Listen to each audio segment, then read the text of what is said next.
Friends, ये हमारा जो है वो थर्मल प्रॉपर्टीज ऑफ मैटर का जो है 5th लेक्चर है। इसमें हम आज आपको न्यूटन्स लॉ ऑफ कूलिंग का मेन डिस्कशन करेंगे। तो आप लोग हेडिंग डालें पहले इसमें स्टीफन बोल्ट्जमैन लॉ। बोर्ड में लिखा हुआ है स्टीफेंस बोल्ट्जमैन लॉ।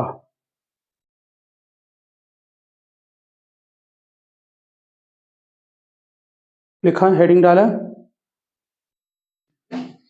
ये क्या लिखा है? Stefan Boltzmann law. लिखिए total energy emitted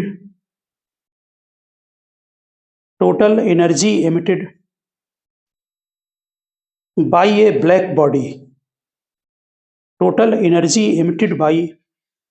black body per second per unit area. Total energy emitted by a black body per second per unit area is proportional to the fourth power of its absolute temperature. Total energy emitted by a black body per second per unit area is proportional to the fourth power of its absolute temperature. यानी black body से जो energy emitted होगी वो उसके temperature के fourth power के proportional होगी, यानी कि E प्रोपोर्शनल T पावर 4। नीचे नोट करें, इनको जब इक्वल करेंगे तो सिग्मा आएगा। सिग्मा यहाँ पर कांस्टेंट है, इसकी वैल्यू है 5.67 इंटू 10⁻⁻8।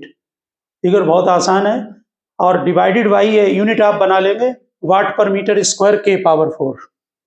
ठीक, ये एनर्जी आपने जो लिखी है वो ठीक से देख ले, ये एनर्जी पर unit area per unit time है, इसलिए एरिया डिवाइड है मीटर स्क्वायर, ठीक है ना, और वाट होता है जूल पर सेकेंड। लिखा, सिग्मा की वैल्यू नोट कर दें। अब नीचे नोट करें, if A black body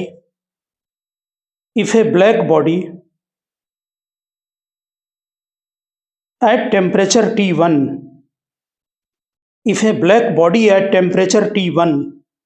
is surrounded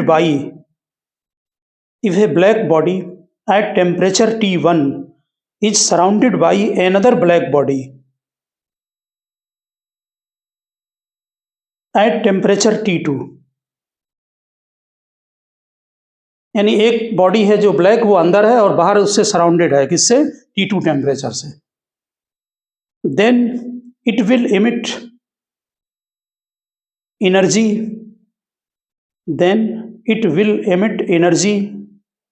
at the rate of sigma T1 power 4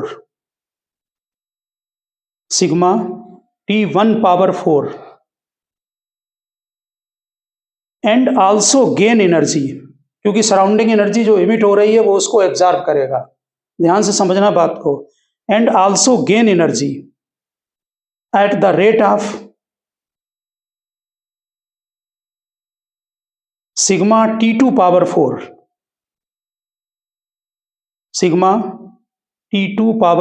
4। हमने बॉडी टेम्परेचर को ज्यादा माना है T1 को, ठीक है। तो आप समझ गए होंगे कि बॉडी का टेम्परेचर T1 है, सराउंडिंग टेम्परेचर T2 है। बॉडी टेम्परेचर जो है वो T1 से इमिट जो करेगी उसका क्या होगा रेट? सिग्मा T1 पावर 4, और जो गेन करेगी वो sigma T2 power 4। Next line में लिखें, net loss of thermal energy. Net loss of, यहां लिखा हुआ है net loss of thermal energy. ध्यान दें, delta Q upon delta T, ठीक। नेट लॉस, यहां पर ये जो एनर्जी आपने लिखी है इसकी यूनिट क्या होगी? ध्यान दें, जूल पर सेकंड। इसका मतलब इसमें एरिया को मल्टीप्लाई करें तब ये आएगा जूल पर सेकंड में, क्योंकि ये जो एनर्जी है वो कैसी है? जूल पर सेकंड पर यूनिट एरिया है। समझ रहे हैं बात? इसलिए एरिया को इसमें मल्टीप्लाई कर दिया। ये ब्लैक बॉडी के लिए है, यहां पर लिख देना ब्रैकेट में ब्लैक बॉडी,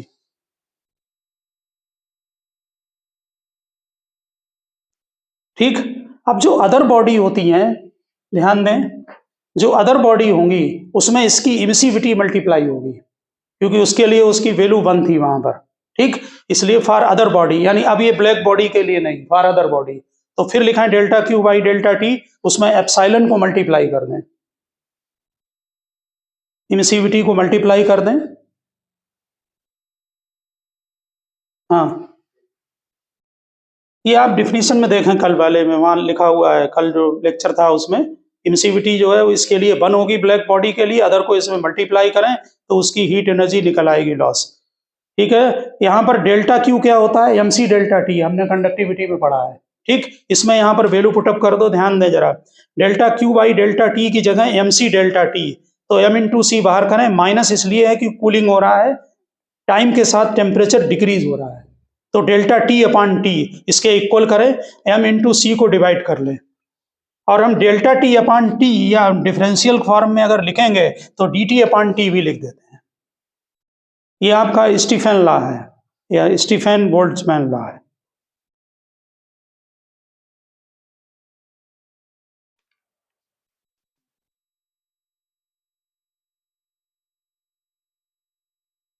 हाँ, D T upon T note किया ना, ये इसको यहां पर डिवाइड कर दें, यहां पर टर्म ए एरिया है, ठीक, सरफेस एरिया होता है बॉडी का, ये एम उसका मास है, बाकी सी स्पेसिफिक हीट है, एप्सिलॉन नॉट और सिग्मा कांस्टेंट है। ठीक, नेक्स्ट आप हेडिंग डालें, हम पहले इस न्यूटन्स लॉ ऑफ कूलिंग इसी फार्मूले से बना है, समझ गए ना, उसके एक्चुअल फॉर्म पर आएंगे फिर न्यूटन्स लॉ ऑफ कूलिंग को लिखाएंगे। नेक्स्ट हेडिंग डालें, Newton's law by Stephen law, Newton's law by Stephen's law.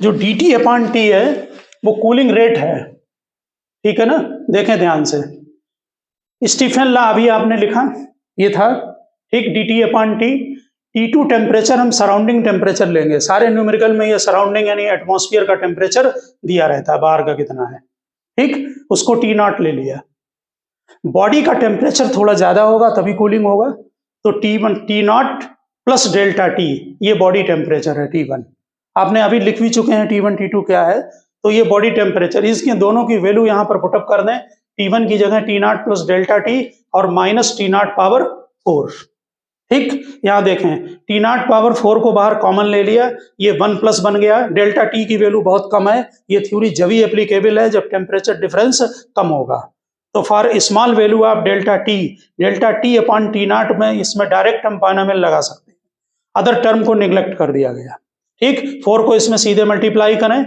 1 से 1 कैंसिल करें तो ये फार्मूला बना, ओके, तो डी टी बाई टी यानी कि जो कूलिंग रेट है, ये सारे टर्म हैं, लेकिन अगर ये सब कांस्टेंट होंगे तो कूलिंग रेट डेल्टा टी के प्रोपोर्शनल होगा, यानी कि D T upon T proportional to delta T, delta T क्या है, टेम्परेचर का डिफरेंस है, यही न्यूटन्स लॉ ऑफ कूलिंग है जो कि आगे नोट करेंगे, समझ गए। लेकिन एक बात बहुत अच्छी तरह से ध्यान रखना, कॉम्पिटिटिव एग्जाम में बहुत यूज हुआ है इसका, कि इसमें कुछ और भी टर्म है, एरिया है, मास है, चलो सी तो ठीक है बॉडी का, अगर एक बॉडी है तो सी कांस्टेंट हो जाएगा, समझ गए ना, कभी जब कंपैरिजन दे देते हैं तो इसके अलावा इसमें मास और एरिया भी आता है, ये भी ध्यान रखना है, ठीक है ना।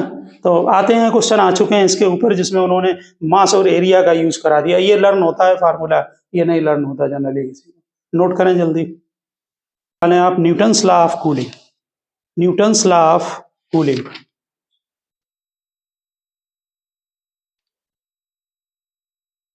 लिखिए, rate of loss of energy, rate of loss of energy by a hot body, rate of loss of energy by a hot body is directly proportional to the rate of loss of energy by a hot body is directly proportional to the difference between the temperature of hot body, bracket में capital T लिखना, difference between the temperature of hot body, bracket में capital T, and the surrounding, bracket में T nought, provided this difference is not large, provided this difference is not large, क्योंकि binomial लगा चुके हैं आप वहां पर, ब्रैकेट में लिख दो less than 40 degree centigrade, less than 40 degree centigrade.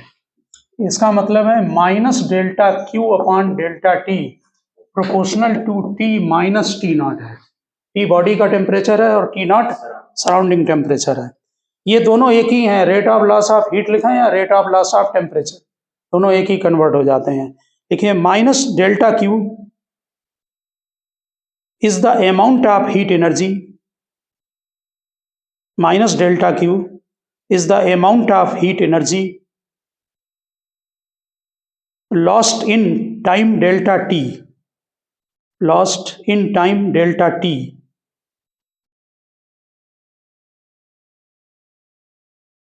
लिखा, इसे इक्वल कर दें, कांस्टेंट लगा दो, यहाँ कांस्टेंट के डेज हम लिख देंगे, लिखिए but delta Q is equal to होता है M C delta T, delta Q is equal to M C delta T,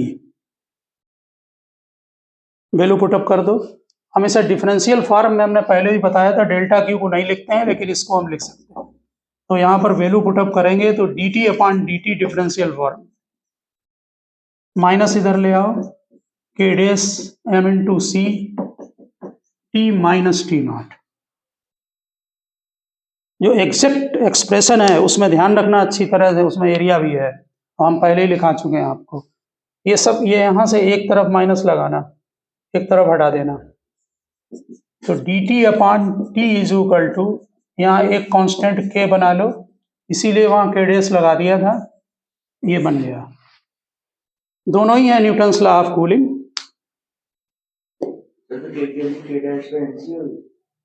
हाँ वो कांस्टेंट मर्ज हो गए, बहुत कांस्टेंट है, अभी एग्जैक्ट फार्मूला लिख चुके हैं आप स्टीफन लॉ में, वहां से देखें। लिखिए hence Newton's law of cooling also states that, hence Newton's law of cooling also states that rate of fall of temperature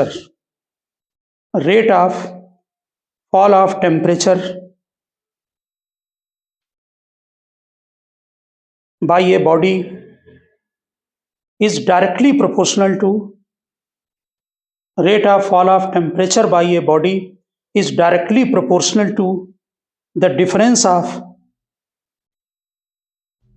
temperature between body and the surrounding, directly proportional to the difference of temperature between the body and the surrounding। ये Newton's law of cooling है, इसमें नीचे आप points लिखना start करें। देखिए first point, हम first point में D T upon T minus T not को ले आ रहे हैं लेफ्ट में, और माइनस के डी टी यहां कर ले रहे हैं।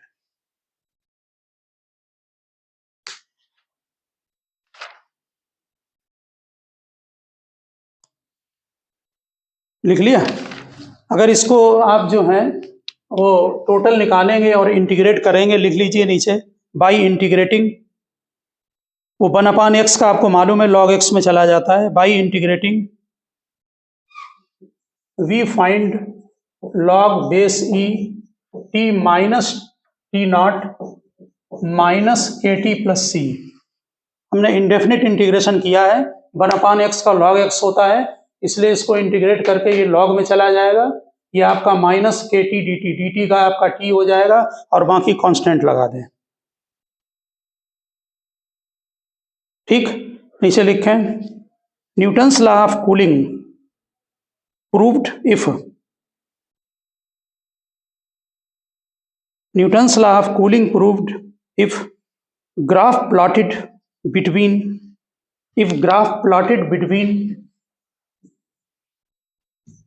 log base e t minus t naught versus t is a straight line। ऐसा ग्राफ बनेगा स्ट्रेट लाइन का।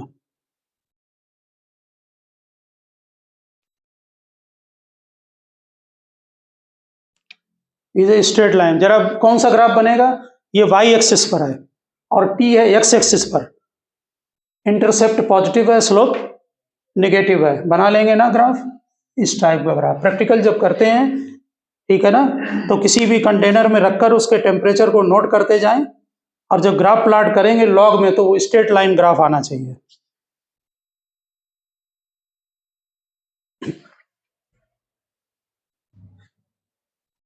सेकेंड पॉइंट नोट करें,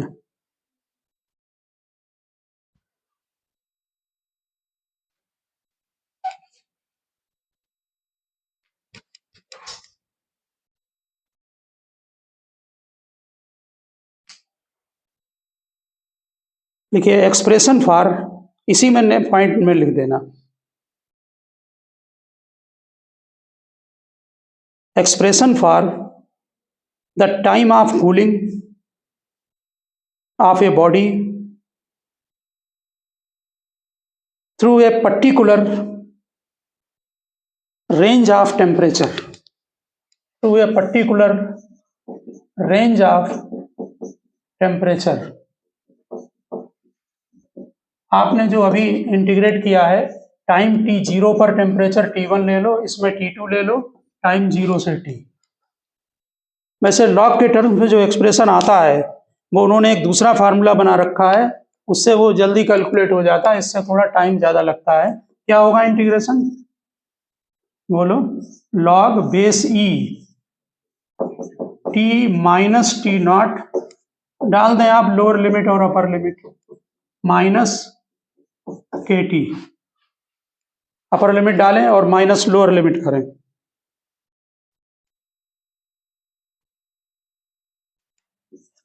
तो log base E T two minus T not minus log base E T1 minus T nought is equal to minus K T, log base E T2 minus T nought upon T1 minus T nought is equal to minus K T. हाँ, 10 base में आप change कर लेंगे, उसमें multiply कितना होता है 2.30303, ठीक है ना। तो जैसे न्यूमेरिकल में डाटा दिए हों, वैसे जरूरत नहीं पड़ती है लॉग से न्यूमेरिकल लगाने की, दूसरा फार्मूला नोट करा रहे हैं वो यूज करना है, और वैल्यू सेम आती है। वैसे भी ज़्यादा टेम्परेचर रेंज के लिए नहीं है ये।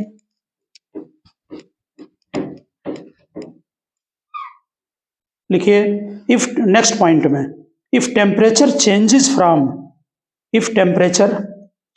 From T1 to T2, if temperature changes from T1 to T2 in time interval dt and T naught is the temperature of surrounding, time interval dt की जगह डेल्टा टी लिख दो, delta T, and T naught is the temperature of surrounding. तो ये जो तुमने formula बनाया था ना, delta T upon delta T is equal to minus K, क्या था आपका, टी माइनस टी नॉट, ठीक। इसमें जो आप टी यूज करेंगे, ध्यान देना आप बात, टेम्परेचर बॉडी का कहाँ से कहाँ चेंज हुआ, T1 टू T2। तो यहाँ क्या करते हैं कि इसमें जो T है बॉडी टेम्परेचर, वो एवरेज ले लेते हैं, T1 plus T2 by 2, average temperature T1 plus T2 by 2, और इसमें वैल्यू पुटअप करके न्यूमेरिकल को लगा लेते हैं। यहाँ पर क्या बन जाएगा, डेल्टा टी की जगह बोलो T1 माइनस T2, यहाँ टी भी लिख सकते हो आप डायरेक्ट, माइनस के, ये न्यूमेरिकल में यूज करते हैं formula, T1 plus T2 by 2 minus T not.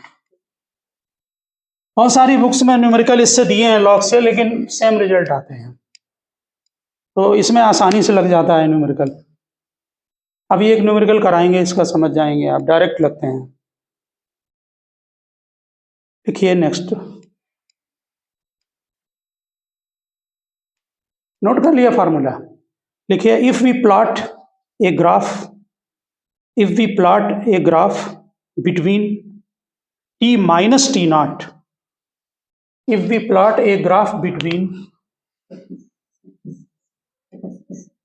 t minus t naught versus time, t minus T not क्या हो गया? टेम्परेचर का डिफरेंस, ठीक है ना? तो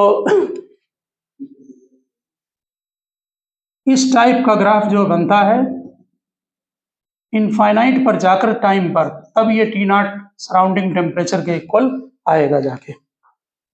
आइडियल केस है ना।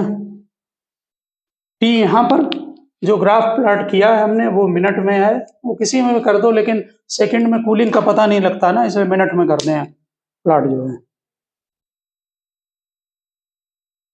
ठीक है।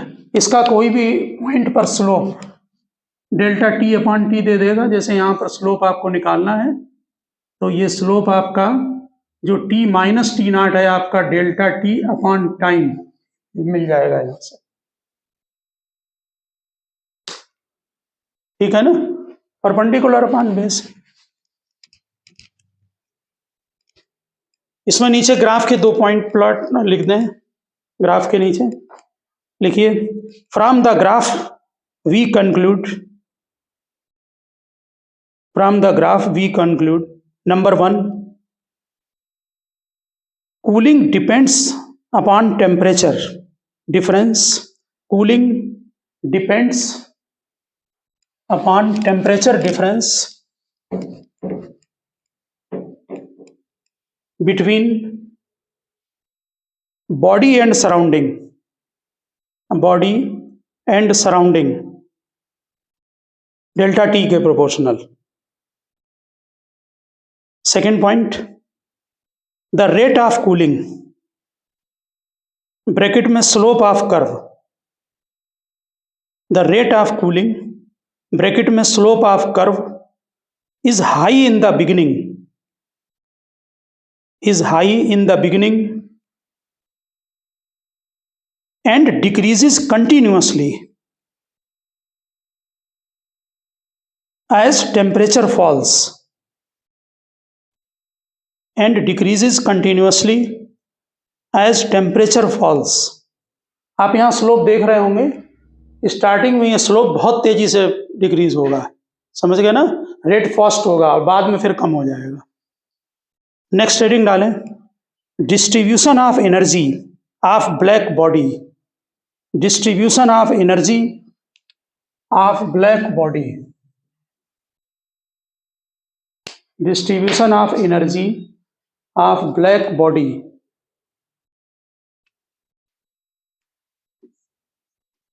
पहले जरा ऊपर एक लाइन नोट करना, देखिए, graph represent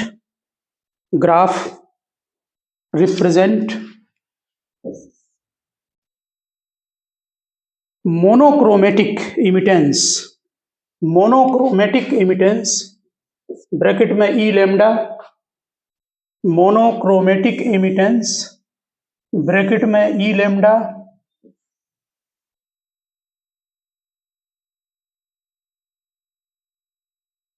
of the black body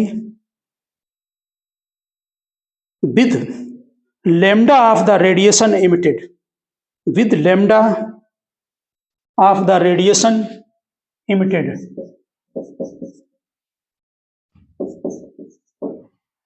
आप प्लॉट कर लें ग्राफ को, ये T1 टेम्परेचर पर है, थोड़ा शिफ्ट करते जाना लेफ्ट में, ये T2 पर है एक जैसा ग्राफ, और ये T3 पर है। यहाँ पर जो T3 है ये क्वांटम उससे आता है, आपको केवल रिजल्ट ध्यान रखने हैं इसमें। T3 greater than T2 greater than T1। इस पॉइंट पर जो मैक्सिमम एनर्जी इमिशन हो रहा है वो EM लैम्डा करता है। जहां पर इनके पीक हैं इस जगह पर, इनसे यहां परपेंडिकुलर डाल देना नीचे, ये लैम्डा एम है, यानी वो वेवलेंथ है जिस पर कि मैक्सिमम इमिशन हो रहा है।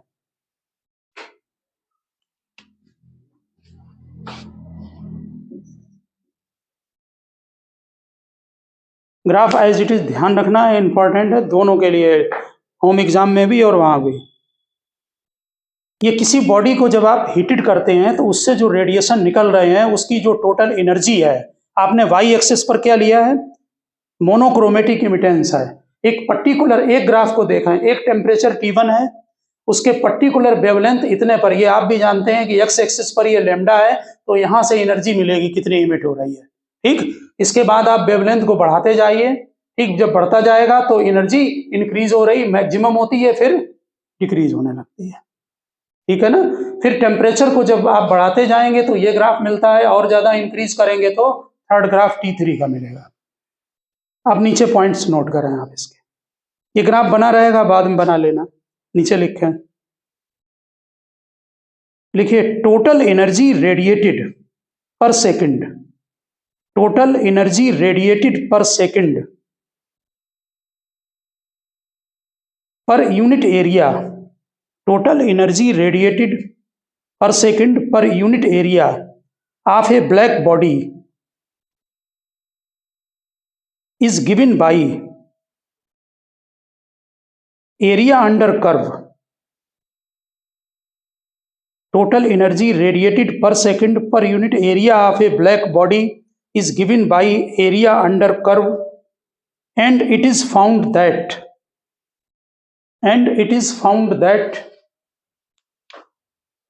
नेचुरल है कि टोटल एनर्जी इसके नीचे का एरिया आएगा। It is found that total energy E proportional T⁴, जो कि आप अभी लिख चुके हैं स्टीफन लॉ में, वो यहां से वेरीफाई होता है। E प्रोपोर्शनल T⁴ लिख दीजिए, दिस वेरीफाई स्टीफन लॉ। बाकी आपको मालूम इक्वल करके सिग्मा आ जाएगा। This verify Stephen law. Second point,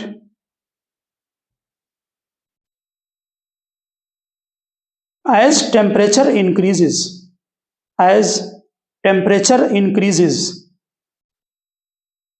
the peak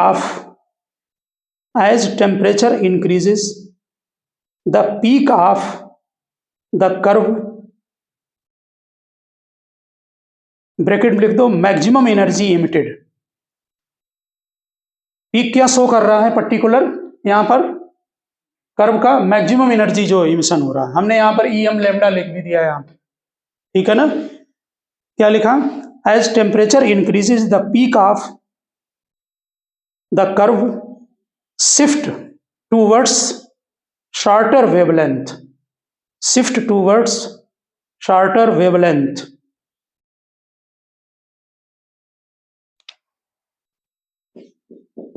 यहां पर देख सकते हैं ये पीक है, देखो यहां पर ये पीक है, फिर ये पीक हुआ, फिर ये पीक है, और ये कम वेवलेंथ की तरफ शिफ्ट हो रहा है।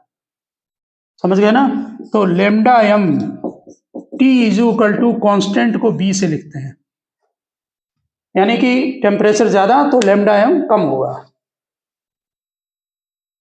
लिख दो lambda m × T = B। B का वैल्यू नोट करें नीचे, B = 2.9 into 10⁻³ 2.9 into 10⁻³ मीटर के। This is called Wien's displacement law. 11th में ध्यान रखना, जरूर पूछते हैं, Wien's displacement law, WIEN, Wien's displacement law.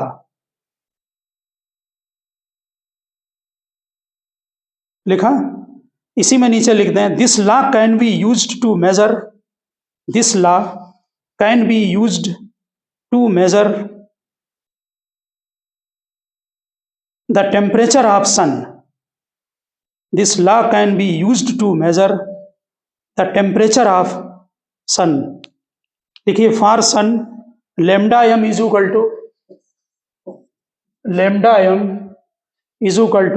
4753 angstrom. तो टेम्परेचर T = λm/B, इसमें आप डिवाइड कर दें 4753 temperature T is equal to B upon lambda M. B की वैल्यू कितनी बनाई थी अभी बताएं? 2.9 into 10 to power 2.9 into 10 to power -3 और ये 4753 इंटू 10 टू -10। तो ये टेम्परेचर लगभग आपका 6100 के आता है।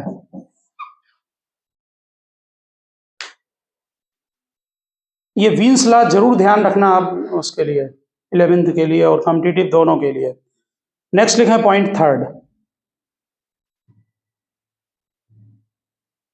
लिखिए at temperature T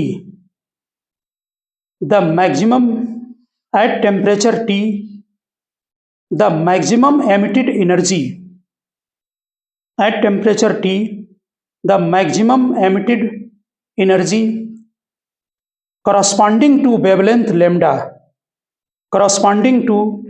wavelength lambda is proportional to the fifth power of temperature is proportional to the fifth power of temperature। ये जो मैक्सिमम एनर्जी EM है ये प्रोपोर्शनल T पावर 5 है। इसका मतलब हो गया कि अपान में जो है अगर आप लिखेंगे रेशियो में तो EM 1 divided by EM2 is equal to T1 power 5 divided by T2 power 5।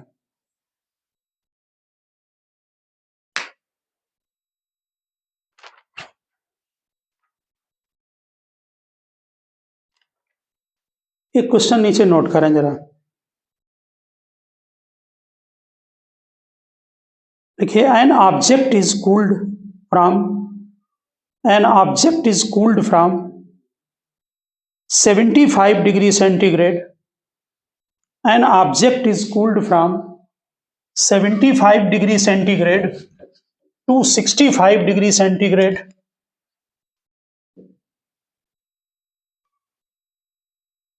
in 2 minutes in a room temperature of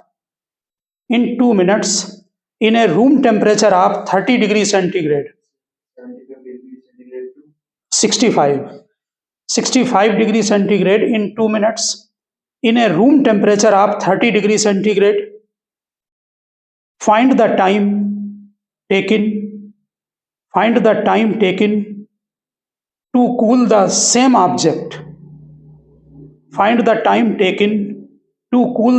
object from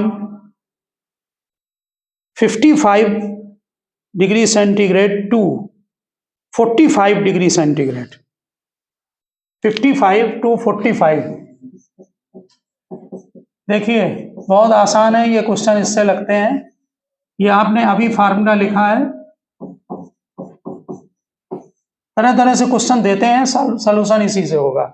अभी आप फार्मूला अभी लिखा था आपने, तो जरा बताएं टेम्परेचर कितना है 75 से 65, तब टाइम कितना लगा 2 मिनट का। यहाँ पर 75 प्लस 65 बाई 2 करो और सराउंडिंग टेम्परेचर 30 दिया है ना। दूसरी इक्वेशन क्या बनेगी, वैसे सॉल्व कर सकते हैं आप, के की वैल्यू निकाल के डाल दो। दूसरी इक्वेशन बोलो 55 से 45 अपॉन टी कर लें। हाँ दूसरी 55 से 45 है, अपॉन टी करें, ठीक। कांस्टेंट लिखें के, यहाँ ब्रैकेट में 55 प्लस 45 डिवाइडेड बाई 2 और सराउंडिंग उतना ही रहेगा, वो कभी चेंज नहीं होता है। आप चाहे के की वैल्यू डालें चाहे दोनों को डिवाइड करें। यहाँ T is equal to 4 minute. समझ गए होंगे ना बात को, तो टी 4 मिनट आ जाएगा। नेक्स्ट क्वेश्चन नोट करें आप लोग इसमें आगे। देखिए a body initially at 64 degree centigrade cools to 52 degree centigrade in 5 minutes. T naught 16 degree centigrade यानी कि सराउंडिंग टेम्परेचर 16 डिग्री सेंटीग्रेड है। Find the temperature after further 5 minutes. अगले 5 मिनट के बाद टेम्परेचर कैलकुलेट करना है। तो पहले यहाँ पर देखिए 64 से 52 होता है, तो फार्मूले में आप वैल्यू पुटअप कर दें, जैसे कि अभी यहाँ लिखा था 64 माइनस 52 डिवाइडेड बाई 5। क्वेश्चन में गिवन है 5 मिनट में, और आपको मालूम है इसमें इज इक्वल टू कॉन्स्टेंट के, और इनको प्लस कर दिया करो 64 प्लस 52, ठीक, divided by 2 minus surrounding temperature. Surrounding temperature आपको 16 दिया हुआ है, इसे आप थोड़ा सॉल्व कर लेना। यहाँ पर माइनस के इंटू 42 आएगा, ये इक्वेशन नंबर 1 हो जाएगी, ठीक है। अब ये 12 कर लेना, 12/5 इज इक्वल टू माइनस के, इसे डालना है इक्वेशन नंबर 1। अब दूसरी इक्वेशन, दूसरे में कह रहा है कि अगले 5 मिनट में जो है टेम्परेचर कितना होगा, ठीक। तो 52 से टेम्परेचर हो चुका है, अगले में टी ले लो टेम्परेचर, और divided by next 5 minute minus के, यहाँ पर 52 प्लस टी डिवाइडेड बाई 2, यहाँ एवरेज लगाते हैं हमेशा, और सराउंडिंग टेम्परेचर हमेशा उतना ही रहेगा। इन दोनों इक्वेशन को डिवाइड कर दो तो के कैंसिल हो जाएगा, यहाँ इक्वेशन नंबर 2, और टी की वैल्यू कैलकुलेट हो जाएगी। ये टी की वैल्यू आपकी 43 डिग्री सेंटीग्रेड आ रही है, 43 डिग्री सेंटीग्रेड, और ये कॉमन सेंस की है कि 52 से टेम्परेचर कम होगा। तो ये क्वेश्चन 11th में बहुत आते हैं, और जनरल में ध्यान रखना, लॉग से ना लगा के इसी से लगाना। ये क्वेश्चन और नोट कर लो, देखो ये body initially at 80 degree centigrade cools to 64 degree centigrade in 5 minute and to 52 degree centigrade in 10 minute. यानी कि 80 डिग्री से 64 तक आने में 5 मिनट लगते हैं, और 80 से 52 तक आने में 10 minute. What is the temperature of surrounding? तो पहला केस ले, 80 डिग्री से 64, 80 माइनस 64 डिवाइडेड बाई 5, क्वेश्चन में 5 मिनट दिया हुआ है, और बाकी आपको मालूम है कि यहाँ माइनस के लगा लो, इन दोनों को प्लस कर दिया करो, 80 प्लस 64 डिवाइडेड बाई 2, यानी एवरेज यहाँ पर, और ये टी नॉट सराउंडिंग है, इक्वेशन नंबर 1, ओके। अब एक और इक्वेशन बना लो, ये माइनस करके लिख लेना। नेक्स्ट इक्वेशन में ध्यान रखना कि हमने 80 से 64 और फिर 252, तो 64 से 52 ले रहे हैं। शुरू से 10 मिनट है, तो अब यहाँ पर 5 मिनट लगेगा, ध्यान देना। 52/5, 80 से 52 तक 10 मिनट है, तो 64 तक आने में 5 मिनट, तो 64 से 52 तक आने में 5 मिनट लगेगा। माइनस के 64 plus 52 divided by 2 minus T not, दोनों को डिवाइड कर दो, टी नॉट वैल्यू आ जाएगी, कांस्टेंट के कैंसिल हो जाएगा, ये 16 डिग्री सेंटीग्रेड आएगा, 16 डिग्री सेंटीग्रेड। तो लगा लेंगे आप न्यूटन्स लॉ ऑफ कूलिंग के क्वेश्चन। एक आर्टिकल और है, इसमें वो कॉम्पिटिटिव उसमें काम आ जाता है, आप उसको नोट कर लें। लिखिए सोलर कांस्टेंट, सोलर कांस्टेंट लिखिए the amount of energy received, the amount of energy received by the earth per second per unit surface area, the amount of energy received per second per unit surface area received by the earth है, the amount of energy received by the earth per second per unit surface area placed normally to the sun's rays at the mean distance of the earth from the sun, at the mean distance of the sun, mean distance of the earth from the sun is called solar constant.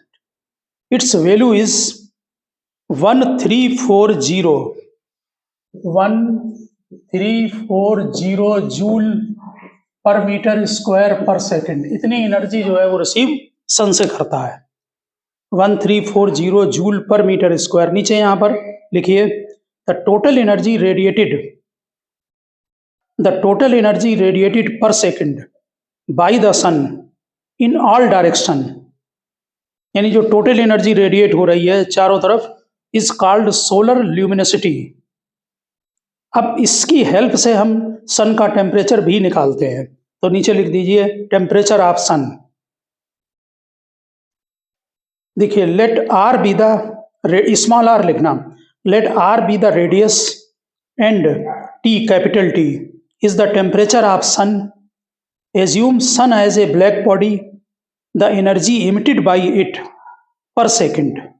क्योंकि energy emitted by per second है तो फिर area इसका multiply कर लो surface का, तो energy आपकी हो जाएगी sigma T power 4 into 4 pi R square. Stefan law है, स्टीफन लॉ से मल्टीप्लाई कर लिया यहाँ, तो एरिया मल्टीप्लाई कर दिया सन के जो सरफेस का है, तो टोटल एनर्जी हो गई जो रेडिएटेड होगी.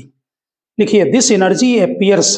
देखिए, सन जो होगा उससे जो एनर्जी निकलेगी, जैसे मान लीजिए आपका यहाँ पर ये सन है, इससे जो एनर्जी निकल रही है चारों तरफ, अर्थ यहाँ पर है, तो इसके सरफेस पर यहाँ पर स्ट्राइक करेगी. ऐसे समझ लो कि जैसे ये बड़ा वाला जो है वो सन है और ये अर्थ है, तो इससे एनर्जी तो 3D में चारों तरफ निकलेगी.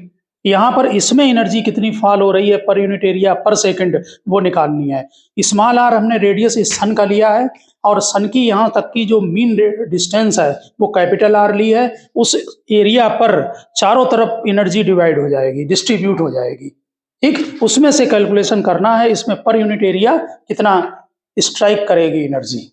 ओके, उसी को सोलर कांस्टेंट बोलते हैं. लिखिए, this energy spreads over the surface of area 4 pi R square. अब capital R 4 pi R square. आप समझ गए होंगे कि सन से कैपिटल आर डिस्टेंस पर चारों तरफ 3D में एनर्जी डिस्ट्रीब्यूट हो जाएगी.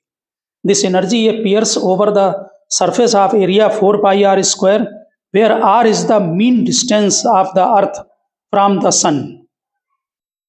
The energy received by the earth per second per unit surface area. तो अब कितनी एनर्जी रिसीव्ड होगी पर यूनिट सरफेस एरिया, वो इसे डिवाइड कर दो. ये लिख चुके हैं हम, sigma T 4 pi R square divided by 4 pi R square. तो पर यूनिट एरिया नेचुरल है कि एनर्जी निकल आएगी. ये sigma T power 4, sigma 4 pi cancel हो गया, small R upon capital R का होल स्क्वायर.